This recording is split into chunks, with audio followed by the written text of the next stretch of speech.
প্রিয় শিক্ষার্থীরা, তোমরা সবাই কেমন আছো? ভালো, আমিও ভালো আছি। আমি মৃণাল কান্তি খাঁ, প্রভাষক, ভূগোল, শিমুরাজা এমপি কলেজ, মৌতলা, কালীগঞ্জ, সাতক্ষীরা।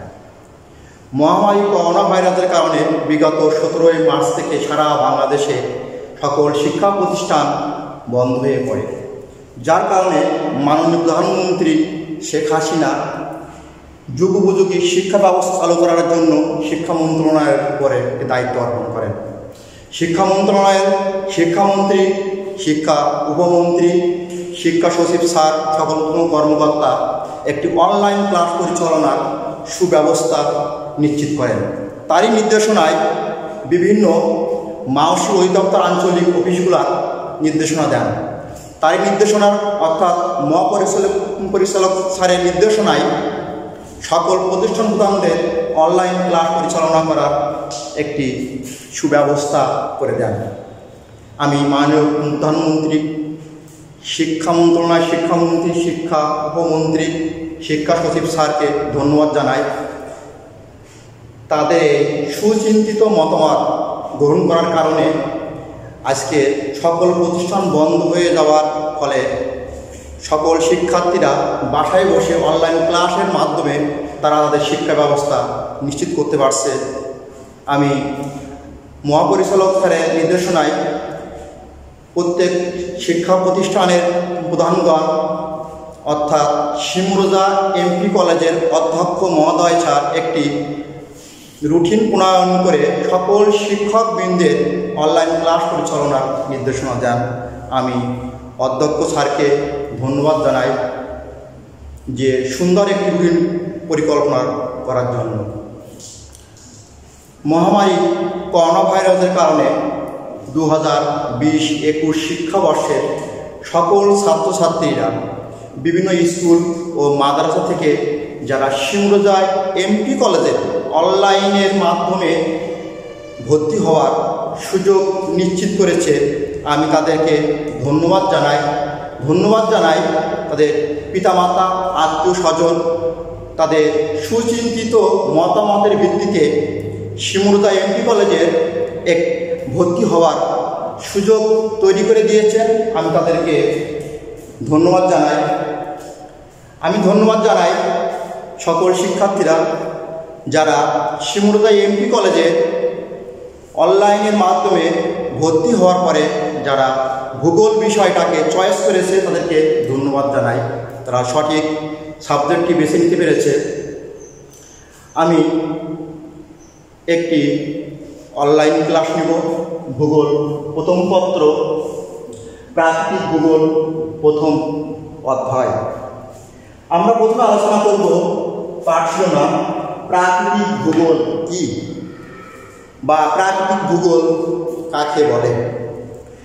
যে বিষয় পাঠ করলে পৃথিবীর উৎপত্তি, সৃষ্টি বা ভূপ্রকৃতি অর্থাৎ পাহাড়, পর্বত, সমভূমি, মালভূমি, অশ্বমণ্ডল, বায়ুমণ্ডল, বায়ুমণ্ডল সম্পর্কে বিচার বিশ্লেষণ করে যে জ্ঞান অর্জন করা যায় সেটি হলো প্রাকৃতিক ভূগোল।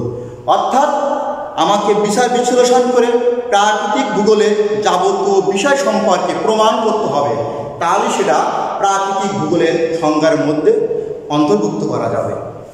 প্রখ্যাত আমেরিকান ভূগোলবিদ রিচার্ড হাডসনের মতে প্রাকৃতিক ভূগোল হল ভূপৃষ্ঠের পরিবর্তনের বৈশিষ্ট্য সমূহের তত্ত্ব উপাত্ত সুবিন্যস্ত যুক্তিসঙ্গত বর্ণনা ও তত্ত্ব সরবরাহ করার কাজই হল প্রাকৃতিক ভূগোল। অন্য এক ভূগোলবিদ বলছেন, প্রাকৃতিক ভূগোল হল প্রাকৃতিক পরিবেশের অর্থাৎ প্রপঞ্চ সমূহের জলবায়ু, উদ্ভিদ, প্রাণী, মৃত্তিকা এবং পানি যা স্থানীয় ও তার কালিকের বিশ্লেষণ হলো প্রাকৃতিক ভূগোল। সর্বশেষে প্রাকৃতিক ভূগোল হলো ভূপৃষ্ঠের সাথে সংশ্লিষ্ট বিষয়সমূহের আবাসস্থল সংশ্লিষ্ট যে কোনো বিষয় সেটা প্রাকৃতিক ভূগোলের অন্তর্ভুক্ত। অর্থাৎ আবাসভূমি হিসাবে আমরা অন্তর্ভুক্ত করতে পারি, সেটি হলো আমাদের প্রাকৃতিক ভূগোল। তাহলে আমরা প্রথমে প্রাকৃতিক ভূগোল কি আমরা সেটা সবাই বিস্তারিত জানতে পেরেছি। তাহলে আমরা আলোচনা করি যে প্রাকৃতিক ভূগোল থেকে আমরা কী শিক্ষণ ফলটি অর্জন করতে পারছি, যে প্রাকৃতিক ভূগোল কি তা বলতে পারবে। অর্থাৎ প্রাকৃতিক ভূগোল কি শিক্ষার্থীরা সহজে সেটা বুঝতে পেরেছে, বলতে পারবে, জ্ঞান অর্জন করেছে। আমরা এবার আলোচনায় চলে আসবো প্রাকৃতিক ভূগোলের পরিসর সমূহ আলোচনা করব। প্রাকৃতিক ভূগোলের পরিসর অনেক ব্যাপক, অর্থাৎ পৃথিবীর উৎপত্তির সাথে সাথে সৃষ্টি, পৃথিবী সম্পর্কে বিভিন্ন মতামত, আকার, আকৃতি, আয়তন, ভূমিরূপ বিদ্যা, মৃত্তিকা বিদ্যা, উদ্ভিদবিদ্যা, জীব ভূগোল, আবহাওয়া বিদ্যা, জলবায়ু বিদ্যা, মানচিত্র অঙ্কন বিদ্যা, জ্যোতিষবিদ্যা, সমুদ্র বিজ্ঞান প্রভৃতি হল প্রাকৃতিক ভূগোলের পরিসর। আমরা জানতে পেরেছি যে প্রাকৃতিক ভূগোলের পরিসরের মধ্যে বিষয়সমূহ কী কী আছে, আমরা একটু বিস্তারিত আলোচনা করব।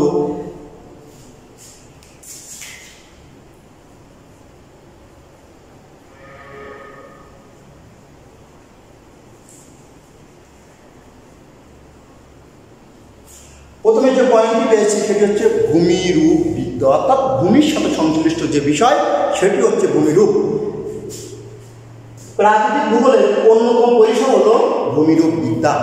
আর এই ভূমিরূপের বিদ্যার মাধ্যমে পৃথিবীর অভ্যন্তরীণ অবস্থা, আকার, আকৃতি, গতিশীল শিলা ও খনিজের পার্থক্য, পৃথিবীর উৎপত্তি সম্পর্কে বিভিন্ন মতামত, পৃথিবীর অভ্যন্তরীণ অবস্থা ইত্যাদি বিষয় প্রাকৃতিক ভূগোল পাঠের মাধ্যমে বা প্রাকৃতিক ভূগোল পরিসরের মাধ্যমে ভূমিরূপ সম্পর্কে আমরা জ্ঞান অর্জন বা জ্ঞান লাভ করতে পারি, সেটি হলো ভূমিরূপ বিদ্যা।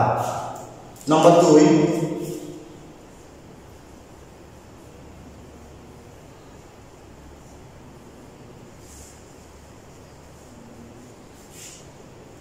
মৃত্তিকা বিদ্যা, অর্থাৎ মৃত্তিকাকে বলা হয় মাটি বা সয়েল।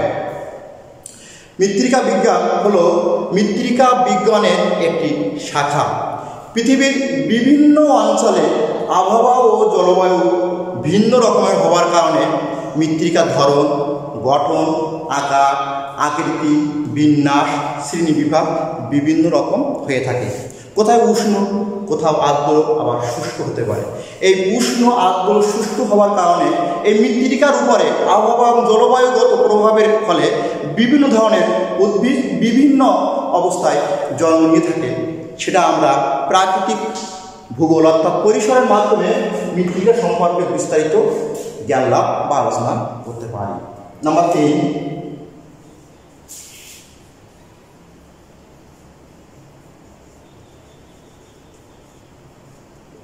পানি বিদ্যা।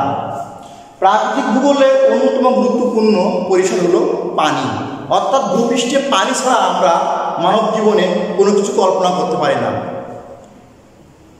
পানি বিদ্যা হলো পানি যা অন্য তরল পদার্থের সম্পর্কিত আচরণ সম্পর্কিত জ্ঞান, সেটি হচ্ছে পানি বিদ্যা, যা ভূপৃষ্ঠের শিলারূপ, ভূগর্ভস্থ মৃত্তিকা, উদ্ভিদ বা ভূপৃষ্ঠের সাগর, মহাসাগর, জলস্থলের বিন্যাস, জলভাটা প্রভৃতি সম্পর্কে আমরা পানি ধারণা ও বৈশিষ্ট্য সম্পর্কে জ্ঞান অর্জন করতে পারি শুধুমাত্র প্রাকৃতিক ভূগোলের পরিসর আলোচনা করানোর মধ্য দিয়ে, আর সেটি হলো পানি বিদ্যা। নম্বর 4,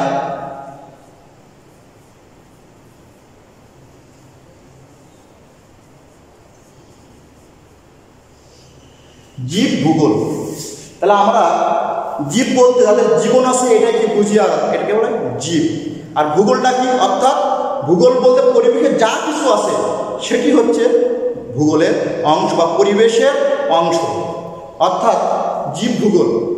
জীব ভূগোল হলো মানুষ ও পরিবেশের গতিশীল আন্তঃ সম্পর্কই হলো জীব ভূগোল, যা জীবমণ্ডলের মধ্যে অশ্বমণ্ডল, বায়ুমণ্ডল, বায়ুমণ্ডল, কেন্দ্রমণ্ডল প্রভৃতি জীবমণ্ডলের মধ্যে অন্তর্ভুক্ত, যার ফলে উদ্ভিদ ও প্রাণী একে অপরের সাথে বসবাস করতে পারে এবং কী ধরনের পরিবেশের উপর বসবাস করলে তার পরিবেশে ভারসাম্য রক্ষা করতে পারবে সেটি শুধুমাত্র আমরা প্রাকৃতিক ভূগোলের পরিসরের মাধ্যমে অর্থাৎ জীব ভূগোল পাঠ করে আমরা সেটা জ্ঞান অর্জন করতে পারবো, আলোচনা করতে পারবো। নাম্বার 5,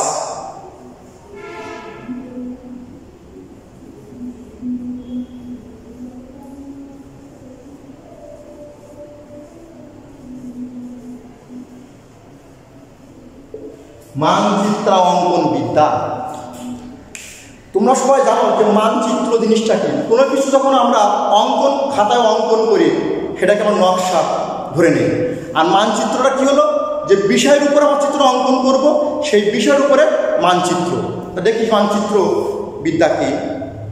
মানচিত্র বিদ্যা হলো প্রাকৃতিক ভূগোলের পরিসরের অন্য একটি ক্ষেত্র বা স্কোপ, যেটাকে বাদ দিয়ে প্রাকৃতিক ভূগোলের পরিসর আলোচনা করায় বৃথা। মানচিত্র হলো শিক্ষার্থীদের পাঠ্যপুস্তকের মাধ্যমে একটি ধারণা দেবেন।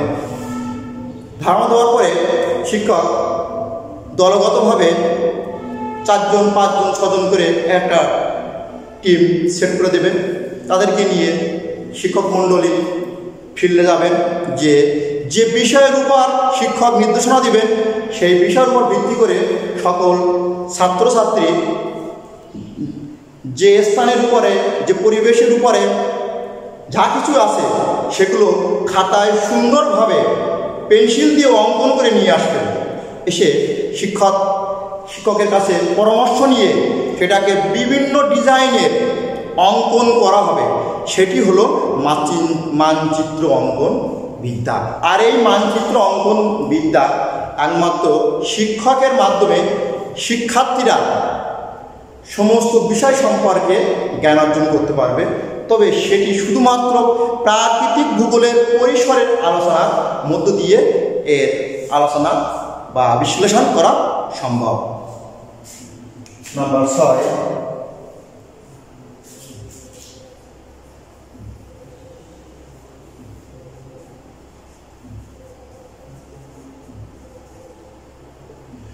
সমুদ্র বিজ্ঞান। সমুদ্র বিজ্ঞানের বিভিন্ন শাখা প্রশাখা আছে, যার উৎপত্তি, সাগর, মহাসাগর, জল ও স্থলের বিন্যাস, জ্বর ভাটার শ্রেণী বিভাগ, জ্বরের প্রভাব, তারপরে জ্বর ভাটার বিন্যাসকরণ, জল ও স্থলের বিন্যাস প্রভৃতি বিষয় আমরা সমুদ্র বিজ্ঞানের মাধ্যমে প্রাকৃতিক ভূগোলের পরিসরের আলোচনা থেকে আমরা জ্ঞান অর্জন করতে পারি।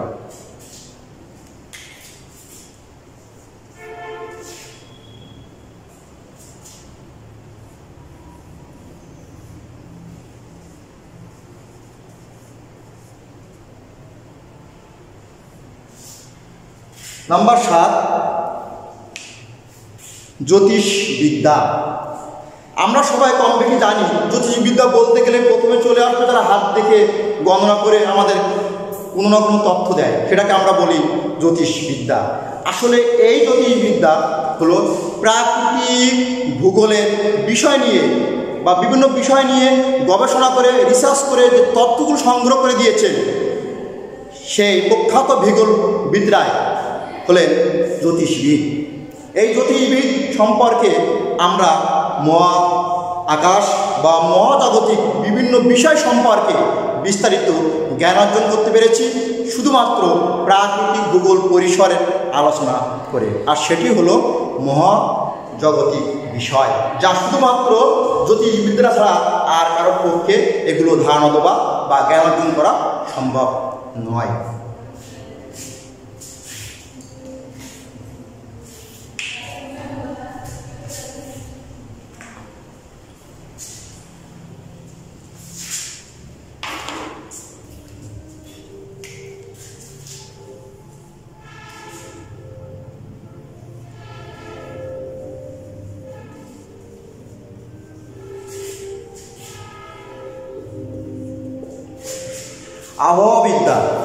আবহাওয়াবিদ্যা হলো প্রাকৃতিক ভূগোলের পরিসরের অন্যতম একটি ক্ষেত্র। প্রথমে জানতে হবে যে আবহাওয়া কি। আমরা কিন্তু প্রত্যেক শিক্ষার্থী বা ছাত্রছাত্রী আবহাওয়া সম্পর্কে ধারণা আছে। আবহাওয়া বলতে কোনো স্থানের বায়ু, তাপ, চাপ, আর্দ্রতা, শিশির, কুয়াশা, বৃষ্টিপাত প্রভৃতির গড় অবস্থায় হলো আবহাওয়া। অর্থাৎ আবহাওয়া হলো স্বল্পকালীন সময়ের পরিবর্তনশীল যে অবস্থা সেটিকে আমরা আবহাওয়া বলতে পারি। অর্থাৎ একদিন ও সর্বোচ্চ 7 দিনের যে পরিবর্তনের ফল সেটি হলো আবহাওয়া, যা স্বল্প সময়ের মধ্যে আমরা এর বিচার বিশ্লেষণ করা, জ্ঞান অর্জন করা সম্ভব। আর সেটি আমরা প্রাকৃতিক ভূগোল অর্থাৎ প্রাকৃতিক ভূগোলের পরিসরের মাধ্যমে আমরা এগুলো জানতে পেরেছি। তোমরা আরও একটা জিনিস দেখো, প্রত্যেক দিন তোমরা সংবাদ দেখো, সংবাদের মাধ্যমে আমরা আবহাওয়া সম্পর্কে প্রতিনিয়ত তথ্য জানতে পারছি।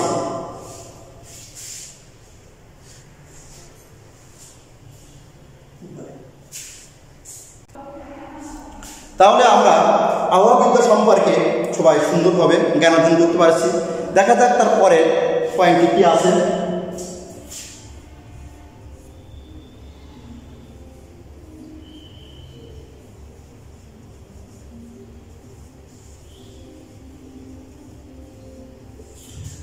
জলবায়ু বিদ্যা।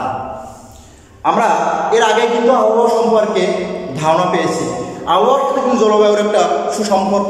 অর্থাৎ আবহাওয়াকে বাদ দিয়ে যেমন জলবায়ুকে কল্পনা করা যায় না, তেমনি জলবায়ুকে বাদ দিয়ে কিন্তু আবহাওয়াকে কল্পনা করা যায় না। তাহলে আমরা জানি যে জলবায়ু কী বা জলবায়ু কাকে বলে। প্রথম সংজ্ঞাটি আমাদেরকে জানতে হবে।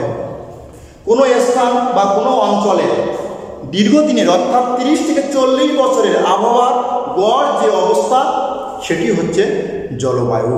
অর্থাৎ কোনো স্থানের বায়ুর তাপ, চাপ, আর্দ্রতা, শিশির, কুয়াশা, বৃষ্টিপাত, বায়ুপুঞ্জ, বায়ুর ধর্ম প্রভৃতি গড় অবস্থা অর্থাৎ আবহাওয়ার গড় অবস্থা হলো জলবায়ু।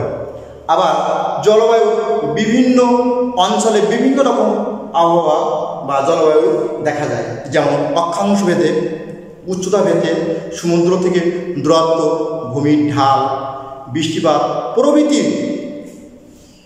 জলবায়ুর উপর ভিত্তি করে বিভিন্ন ধরনের বিন্যস্তকরণ আমরা দেখতে পাই। আর সেটি শুধুমাত্র প্রাকৃতিক ভূগোল পরিসরের মাধ্যমে আমরা জ্ঞান অর্জন করতে পারি, আলোচনা করতে পারি, বিস্তারিত বিষয় বুঝতে পারি। তাহলে আমরা দেখি যে আমরা প্রাকৃতিক ভূগোলের পরিসর সমূহ কোন কোন বিষয়গুলো নিয়ে আলোচনা করলাম, আমরা একটুখানি রিভাইজ করি। প্রথমে আলোচনা করছি কি ভূমিরূপ বিদ্যা। অর্থাৎ ভূমির সাথে সংশ্লিষ্ট যে বিষয় সেটি হচ্ছে প্রাকৃতিক ভূগোলের একটি অংশ বা শাখা, সেটি হলো কিন্তু ভূমিরূপ বিদ্যা। তারপর আছে মৃত্তিকা বিদ্যা, মাটি। আবহাওয়া ও জলবায়ু ভেদে বিভিন্ন ধরনের মৃত্তিকার গঠন দেখতে পেয়েছি, সেটা আমরা আলোচনা করেছি, সেটি হলো মৃত্তিকা বিদ্যা।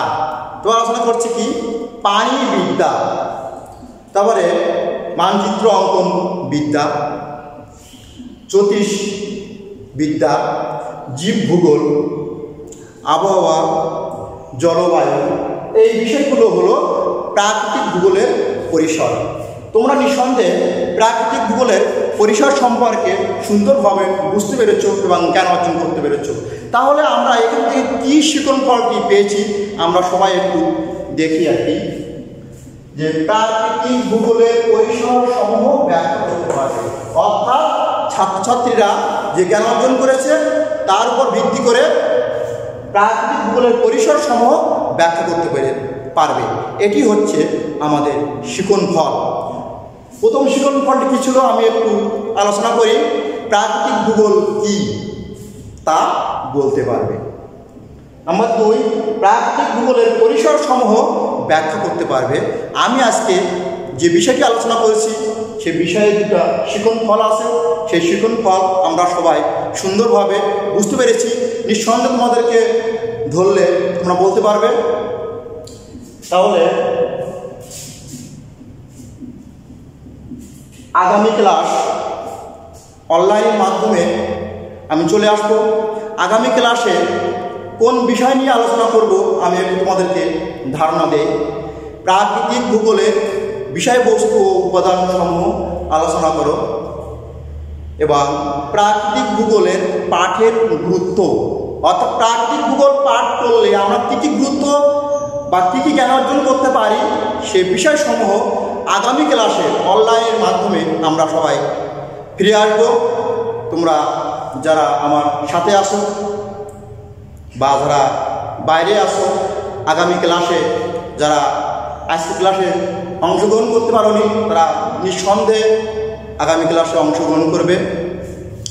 আমরা দেখি বাড়ির কাজটা হলো এই, আমরা আজকে যে বিষয়গুলো আলোচনা করেছি, কী কী বিষয় আলোচনা করেছি? প্রাকৃতিক ভূগোল কি, প্রাকৃতিক ভূগোলের পরিসর সমূহ আলোচনা করো। এটা হচ্ছে তোমাদের বাড়ির কাজ। তোমরা সুন্দরভাবে আমার অনলাইন ক্লাস দেখছো, ঠিক সুন্দরভাবে তোমরা বাড়িতে যে একবার বই দেখলে এবং আমার কাছ থেকে যে জ্ঞান অর্জনটা করেছো ক্লাসের মাধ্যমে, তোমরা দুইটাকে একত্রিত করতে পারলে তোমাদেরকে সহজেই এই সম্পর্কে ধারণা লাভ করতে পারবে। এগুলো হলো আমাদেরকে বাড়ির কাজ। আমার ক্লাস এখানে শেষ করছি। তবে আর নয় করোনার ভয়, শিমুরজা এমপি কলেজ অনলাইন ক্লাস পরিচালনার মাধ্যমে সারা বাংলাদেশের শিক্ষা দিয়ে করবে জয়।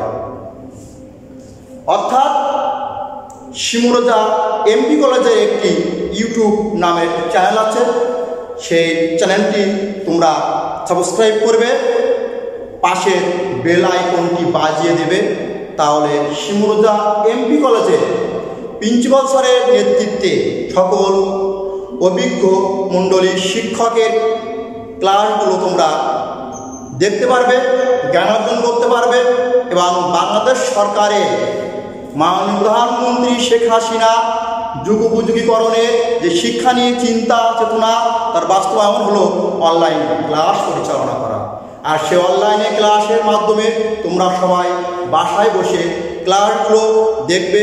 তাহলে তোমরা সুন্দরভাবে বাসায় বসে তোমাদের যে কলেজটি বন্ধ হয়ে আছে সেটি মনে হয় তোমরা বুঝতে পারবে না। তবে তোমাদেরকে অনলাইনে অংশগ্রহণ করতে হবে, তাহলে তোমরা কিন্তু বাসায় বসে কিন্তু তোমাদেরকে শিক্ষাটা কলেজের মতন উপলব্ধি করতে পারবে। তোমরা যারা বাসায় আছো এবং আমার অনলাইনে ক্লাসের মোবাইলের পাশে আসো বা দূরে আসো বা যারা যোগ দিতে পারোনি যে কোনো কারণে, আমি আশা করব আগামী ক্লাসে তোমরা সবাই যোগ দেবে। যারা বাসায় আসো সবাই সামাজিক দূরত্ব বজায় রেখে সুস্থ থাকো। তোমরা সকলে আমার জন্য আশীর্বাদ করবা। তোমরা সবাই ভালো থাকো। ধন্যবাদ। আগামী ক্লাসে আবার অনলাইনের মাধ্যমে আমি চলে আসবো।